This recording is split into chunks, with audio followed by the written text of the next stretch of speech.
ओम नमः शिवाय। हर हर महादेव। माता पार्वती की जय। प्यारे भक्तों, रसपान करें सभी मनोकामना को पूर्ण करने वाली श्री शिव महापुराण की आगे की कथा। हे भगवान, आपकी इस पावन कथा को जो भी भक्त श्रद्धा पूर्वक पूरा सुने, उस भक्त की सभी मनोकामना को पूर्ण करे। इस अध्याय में आप सभी श्रवण करेंगे ब्रह्मा और विष्णु जी के भयंकर युद्ध को देखकर देवताओं का कैलाश शिखर पर गमन करने की कथा। नंदीकेश्वर जी बोले, हे योगींद्र, प्राचीन काल में किसी समय से सैया भगवान विष्णु अपनी पराशक्ति लक्ष्मी जी तथा अन्य पार्षदों से घिरे हुए शयन कर रहे थे। उसी समय ब्रह्मा बेताओं में श्रेष्ठ ब्रह्मा जी ने अपनी इच्छा से वहां आकर उन परम सुंदर कमल नेत्र विष्णु जी से पूछा, तुम कौन हो जो मुझे आया देखकर भी उद्धत पुरुष के समान सो रहे हो?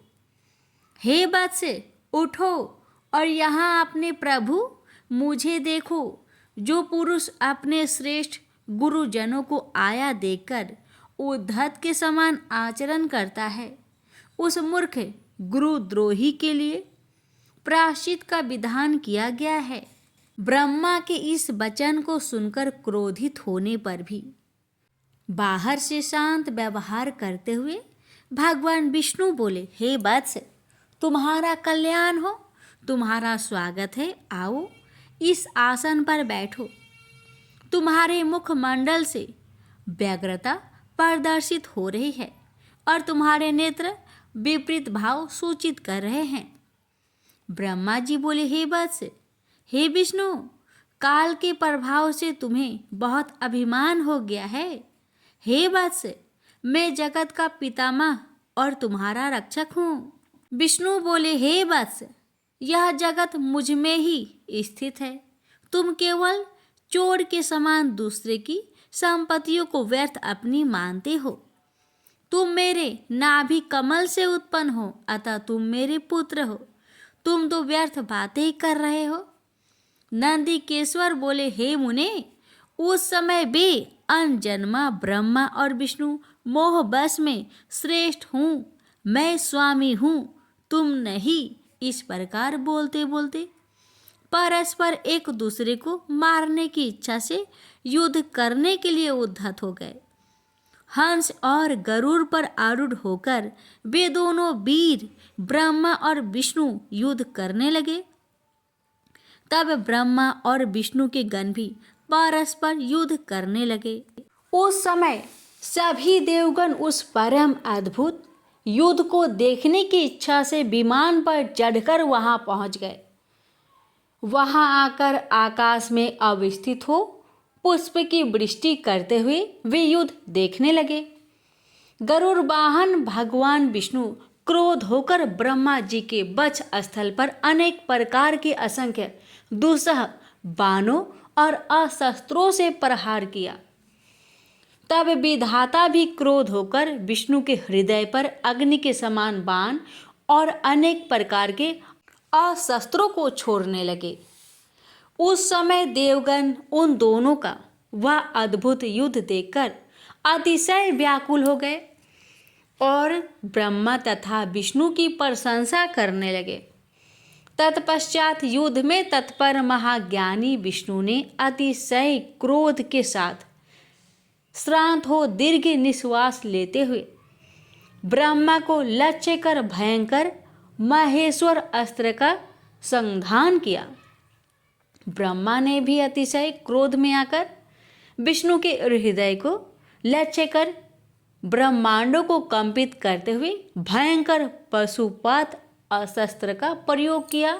ब्रह्मा और विष्णु के सूर्य के समान हजारों मुख वाले अत्यंत उग्र तथा प्रचंड आंधी के समान भयंकर दोनों अस्त्र आकाश में प्रकट हो गए।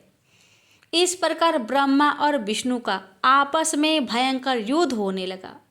हे तात, उस युद्ध को देखकर सभी देवगण राज विप्लव के समय ब्राह्मणों के समान अतिशय दुखी और व्याकुल होकर परस्पर कहने लगे, जिसके द्वारा सृष्टि स्थित प्रलय तिरोभाव तथा अनुग्रह होता है और जिसकी कृपा के बिना इस भूमंडल पर अपनी इच्छा से एक तृण का भी विनाश करने में कोई भी समर्थ नहीं है, उन त्रिशूलधारी ब्रह्म स्वरूप महेश्वर को नमस्कार है।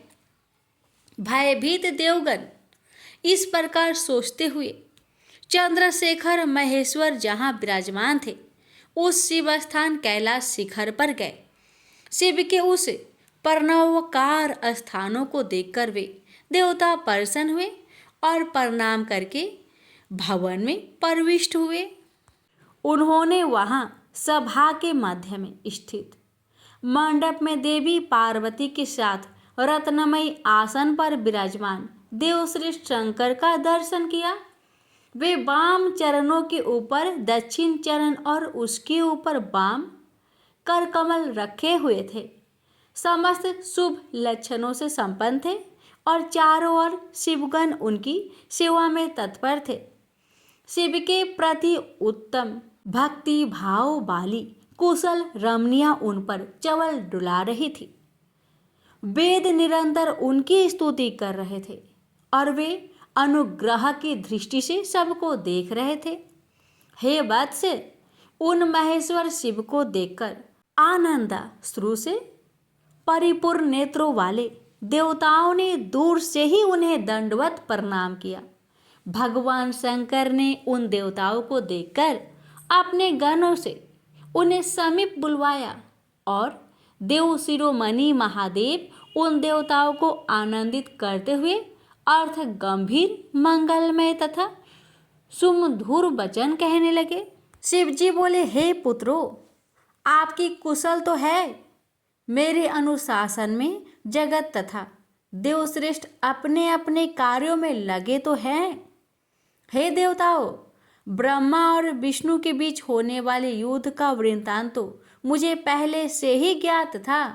आप लोगों ने यहाँ आने का परिश्रम करके उसे पुनः बताया है। हे सनत कुमार, उमापति शंकर ने इस प्रकार मुस्कुराते हुए मधुर वाणी में उन देवताओं को संतुष्ट किया। इसके बाद महादेव जी ने ब्रह्मा और विष्णु की युद्ध स्थली में जाने के लिए अपने सैकड़ों गणों को वहीं सभा में आज्ञा दी। तब महादेव जी के प्रयाण के लिए अनेक प्रकार के बाजे बजने लगे और उनके गणाध्यक्ष भी अनेक प्रकार से सज धज कर वाहनों पर सवार होकर जाने के लिए तैयार हो गए। भगवान उमापति 5 मंडलों से सुशोभित आगे से पीछे तक प्रणव ओम की आकृति वाले सुंदर रथ पर आरूढ़ हो गए। इस प्रकार पुत्रों और गणों सहित प्रस्थान किए हुए शिव जी के पीछे पीछे इंद्र आदि सभी देवगण भी चल पड़े। विचित्र ध्वजाएं, पंखे, चवर, पुष्प वृष्टि, संगीत, नृत्य और बाधों से सम्मानित पशुपति भगवान शिव भगवती उमा के साथ सेना सहित उन दोनों ब्रह्मा और विष्णु की युद्ध भूमि में आ पहुँचे। उन दोनों का युद्ध देखकर शिव जी ने गणों को कोलाहल तथा बाधों को ध्वनि बंद करा दी तथा वे छिपकर आकाश में स्थित हो गए।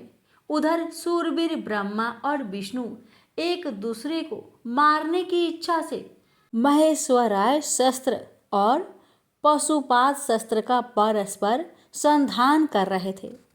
ब्रह्मा और विष्णु के अस्त्रों की ज्वाला से तीनों लोक जलने लगे। निराकार भगवान शंकर इस अकाल प्रलय को आया देखकर एक भयंकर विशाल अग्नि स्तंभ के रूप में उन दोनों के बीच प्रकट हो गए। संसार को नष्ट करने में समक्ष वे दोनों दिव्य अस्त्र अपने तेज सहित उन महान अग्नि स्तंभ के प्रकट होते ही तत्क्षण शांत हो गए। दिव्य शस्त्रों को शांत करने वाले इस आश्चर्यकारी तथा शुभ अग्नि स्तंभ को देखकर सभी लोग परस्पर कहने लगे कि यह अद्भुत आकार वाला स्तंभ क्या है। यह दिव्य अग्नि स्तंभ कैसे प्रकट हो गया। इसकी ऊंचाई की और इसकी जड़ की हम दोनों जांच करें।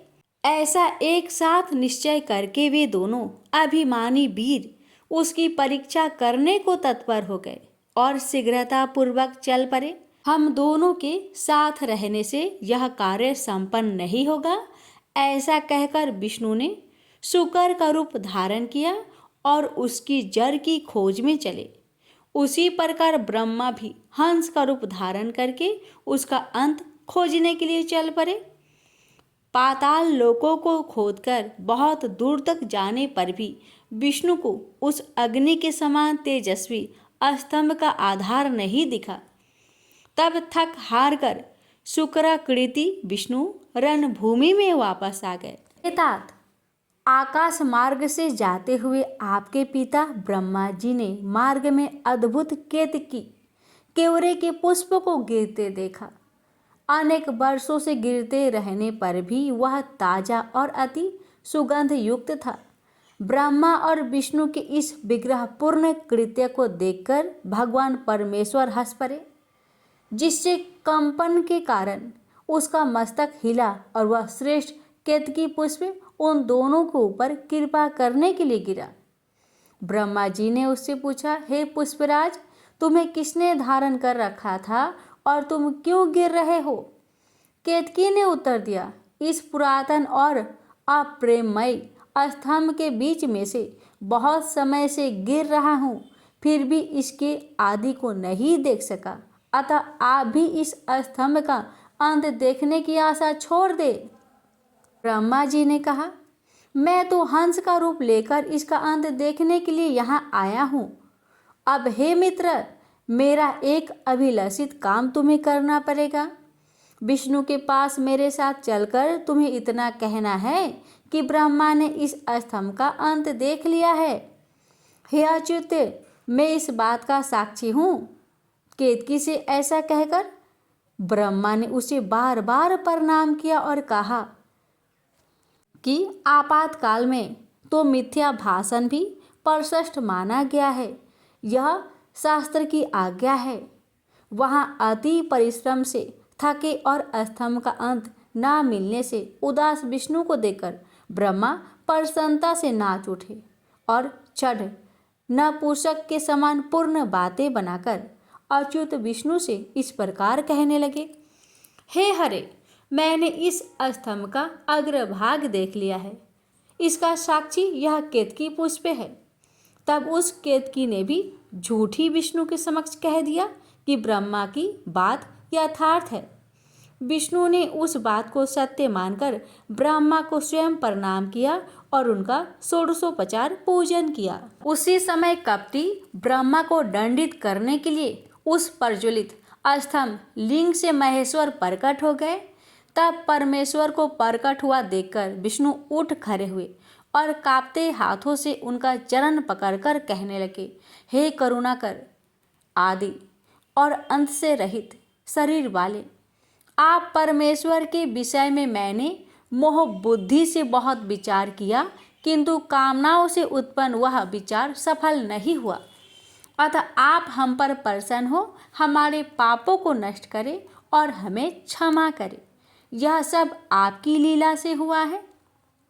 ईश्वर बोले, हे वत्स, मैं तुम पर प्रसन्न हूँ, क्योंकि श्रेष्ठता की कामना होने पर भी तुमने सत्य वचन का पालन किया। इसलिए लोगों में तुम मेरे समान ही प्रतिष्ठा और सत्कार प्राप्त करोगे। हे हरे, अब से आपकी पृथक मूर्ति बनाकर पुण्य क्षेत्रों में प्रतिष्ठित की जाएगी और उसका उत्सव पूर्वक पूजन होगा। इस प्रकार परमेश्वर ने विष्णु की सत्य निष्ठा से प्रसन्न होकर देवताओं के सामने उन्हें अपनी समानता प्रदान की थी। नंदिकेश्वर बोले, तदुपरांत महादेव शिव जी ने ब्रह्मा के गर्भ को मिटाने की इच्छा से अपनी भ्रुकुटी के मध्य से भैरव नामक एक अद्भुत पुरुष को उत्पन्न किया। उस भैरव ने रणभूमि में अपने स्वामी शिव जी को प्रणाम करके पूछा कि हे प्रभु, आप शीघ्र आज्ञा दे, मैं आपका कौन सा कार्य करूं। शिव जी बोले, हे वत्स, ये तो ब्रह्मा है, वे इस सृष्टि के आदि देवता है। तुम वेग पूर्वक तीक्ष्ण तलवार से इनकी पूजा करो, अर्थात इनका वध कर दो। तब भैरव एक हाथ से ब्रह्मा के केस पकड़कर असत्य भाषण करने वाले उनके उद्धत पांचवें सिर को काटकर हाथों में तलवार भाजते हुए उन्हें मार डालने के लिए उद्धत हुए। हे सनत कुमार, तब आपके पिता अपने आभूषण वस्त्र माला उत्तरीय एक निर्मल बालकों के बिखर जाने से आंधी में झकझोर हुए केले के पेड़ और लता गुल्मों के समान कंपित होकर भैरव के चरण कमलों पर गिर पड़े। हे तात, तब ब्रह्मा की रक्षा करने की इच्छा से कृपालु विष्णु ने मेरे स्वामी भगवान शंकर के चरण कमलों को अपने अश्रु जल से भिगोते हुए हाथ जोड़कर इस प्रकार प्रार्थना की कि जैसे एक छोटा बालक अपने पिता के प्रति टूटी फूटी वाणी में करता है। अच्युत बोले, हे ईश्वर, आपने ही पहले कृपा पूर्वक इस ब्रह्मा को पंचानन रूप प्रदान किया था, इसलिए ये आपके अनुग्रह करने योग्य है। इसका अपराध क्षमा करें और इन पर प्रसन्न हो। भगवान अच्युत के द्वारा इस प्रकार प्रार्थना किए जाने पर शिवजी ने प्रसन्न होकर देवताओं के सामने ही ब्राह्मण को दंडित करने से भैरव को रोक दिया। शिवजी ने एक सिर से विहीन कपटी ब्रह्मा से कहा, हे ब्राह्मण, तुम श्रेष्ठता पाने के चक्कर में छठे सत्व को प्राप्त हो गए हो, इसलिए संसार में तुम्हारा सत्कार नहीं होगा और तुम्हारे मंदिर तथा पूजन उत्सव आदि नहीं होंगे। ब्रह्मा जी बोले, हे महाविभूति संपन्न स्वामिन, आप मुझ पर प्रसन्न होइए। मैं आपकी कृपा से अपने सिर के काटने को भी आज श्रेष्ठ समझता हूँ। विश्व के कारण विश्व बंधु, दोषों को सह लेने वाला और पर्वत के समान कठोर धनुष धारण करने वाले आप भगवान शिव को नमस्कार है। ईश्वर बोले, हे वत्स, अनुशासन का भय नहीं रहने से यह सारा संसार नष्ट हो जाएगा। अतः तुम दंडनीयों को दंड दो और इस संसार की व्यवस्था चलाओ। तुम्हें एक परम दुर्लभ वर भी देता हूँ, जिसे ग्रहण करो। अग्निहोत्र आदि वैतानिक और गृह योगों में आप ही श्रेष्ठ रहोगे और वांग पूर्ण और पुष्पकल दक्षिणा वाला यज्ञ भी आपके बिना निष्फल होगा। तब भगवान शिव ने झूठी गवाही देने वाले कपटी केतक पुष्प से कहा, अरे सठ केतक, तुम दुष्ट हो, यहाँ से दूर चले जाओ। मेरी पूजा में उपस्थित तुम्हारा फल मुझे प्रिय नहीं होगा।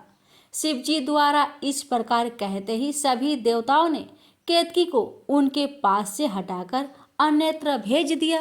केतक बोला, हे नाथ, आपको नमस्कार है। आपकी आज्ञा के कारण मेरा तो जन्म ही निष्फल हो गया है। हे तात, मेरा अपराध क्षमा करे और मेरा जन्म सफल कर दे। जाने अनजाने में हुए पाप आपके स्मरण मात्र से नष्ट हो जाते हैं। फिर ऐसे प्रभावशाली आपके साक्षात दर्शन करने पर भी मेरे झूठ बोलने का दोष कैसे रह सकता है। उस सभा स्थल में केतक पुष्प की इस प्रकार स्तुति करने पर भगवान सदाशिव ने कहा, मैं सत्य बोलने वाला हूँ, अतः मेरे द्वारा मुझे धारण किया जाना उचित नहीं है, किंतु मेरे ही अपने विष्णु आदि देवगण तुम्हें धारण करेंगे और तुम्हारा जन्म सफल होगा और मंडप आदि के बहाने तुम मेरे ऊपर भी उपस्थित रहोगे। इस प्रकार भगवान शंकर ब्रह्मा, विष्णु और केतकी पुष्प पर अनुग्रह करके सभी देवताओं से स्तुत होकर सभा में सुशोभित हुए। प्रेम से बोलिए हर हर महादेव। माता पार्वती की जय।